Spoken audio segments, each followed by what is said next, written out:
Barry Lyndon is the Stanley Kubrick film that was released in 1975, based on the novel by William Makepeace Thackeray. It sees former boxer turned actor Ryan O'Neal playing the title character of Barry Lyndon, who gets the name of Lyndon when he marries the widow of a rich aristocrat and takes on the aristocrat's position. Now, this is a really long film. It's just a little over 3 hours, in fact. But I've got to say, I never felt that running time at all. I was gripped throughout. There's a lot of static camera in this film, not a lot of movement. But when there is movement, it's just very slow kind of tracking shots that lead the eye to a very specific point. Everything feels very meticulously done. Now, in the book, the story was narrated by Lyndon himself, which gives a very subjective kind of look at it. Here, however, we get a voiceover that is very objective. So it's almost like from some higher power kind of looking down on things and just reciting the events. So I don't think we're ever asked to be on Barry Lyndon's side the whole time. In fact, there are times when we just aren't on his side. At least I'm not. And I don't think Kubrick asks you to be.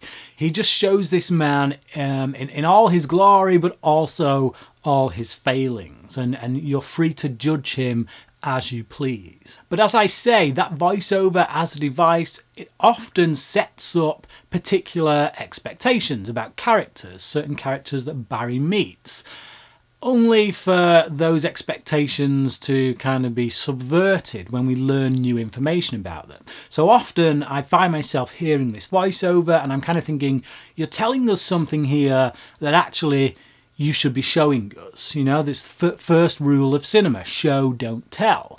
So when this voiceover says certain things, you're kind of left thinking, why are you telling us that instead of showing us? But then something will happen which will kind of subvert what we've been told. And again, this all feeds into how we judge the characters. You know, I think we're almost invited to judge these characters.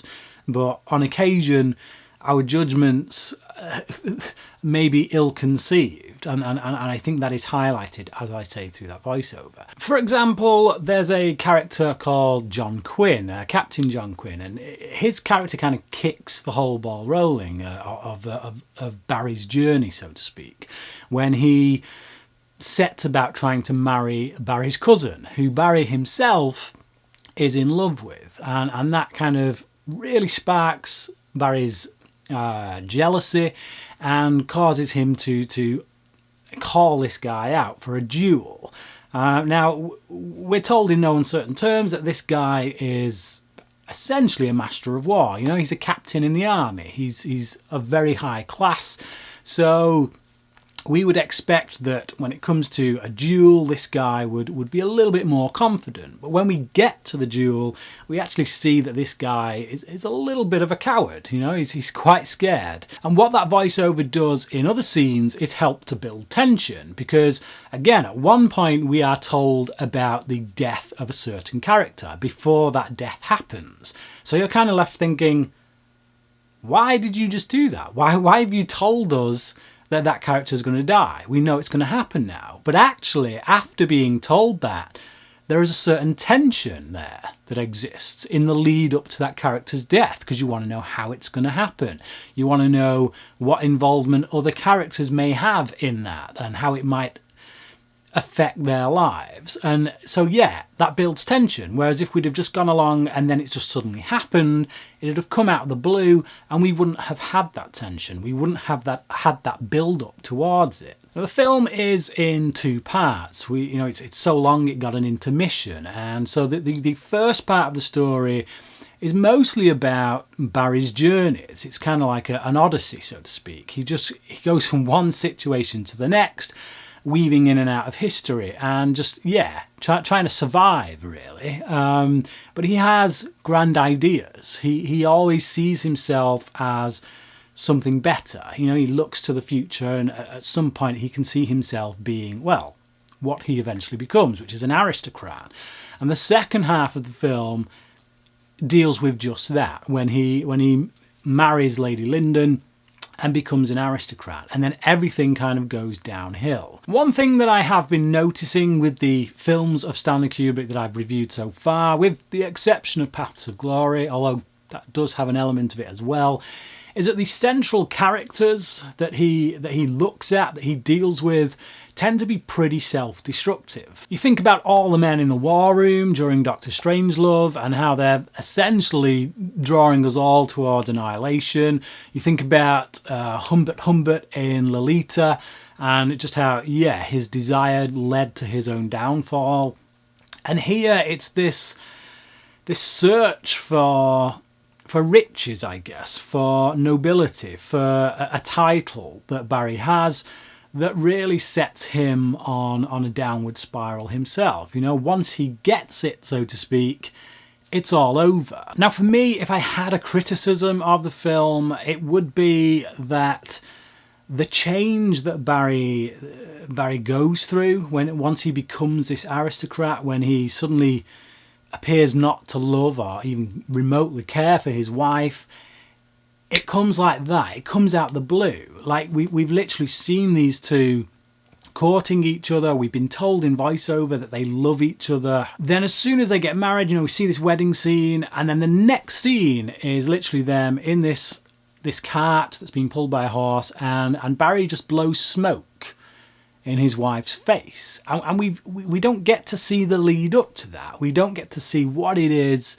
that makes his love for her die. It just felt like it came out of nowhere. Like you didn't see it coming. It was just all of a sudden he doesn't love this woman that in previous scenes we've been told that he loves madly. Despite the behaviour of Lyndon and how he goes on this downward spiral, we do still get to see aspects of his character that are likeable, that make us never truly turn away from him, such as his love for his son, for example. So he never becomes a truly despicable character, but he definitely becomes someone who, I guess, is real, you know, is a real person, someone with faults, even though he does have admirable qualities. Now, I must say, Ryan O'Neal, who I don't really know much as an actor. Now, I know he did a film called Love Story, which he was nominated for an Oscar for. Based purely on this, I really do have to wonder why he didn't become